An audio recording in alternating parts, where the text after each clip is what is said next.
Салам алейкум устаз. Аял киши бейишке кириш үчүн күйөөнүн кандай мамиле кылса да, урса да, сөксө да чыдаш керекпи?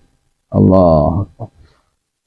Эми могу күйөөнүн бул урганы, сөккөнү бардыгы арам. Бардыгына Алла Тааланын тарабынан жазасын алат ал. Бирок сиз сабыр кылганыңызга даража табасыз. Үй бүлөнү сакташ үчүн теңелбейинчи кой, жакшы болуп кетер деген үмүттө. Бейиштер жөн эле бул бейишке кириш эмес, бейиштен улуу даража алат сабырдуулукка.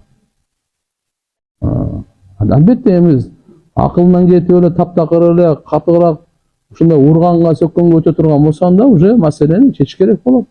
Шариатка ылайыктуу жаша, болбойбу шариатка ылайыктуу ажыраш.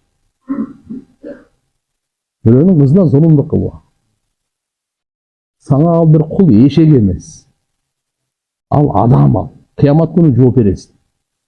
Сен азыр күчүңө санап, пайгамбарыбыз айткан, бул Алланын аманаты деген. Сен кыянат кылба. Сен никеге кыйып, никеде алып атканыңда Алланын аманаты. Ошон үчүн бул алсыз аял затына ким кол көтөрөт? Намарт деп коет. Эркек эмес кол көтөрөт. Эркектин өңү сүрү менен эле өзү иш бүтүш керек өзү. Кол көтөргөнгө келсе жетпеш керек өзү. Ким муну сөккөн бул эң жаман нерсе.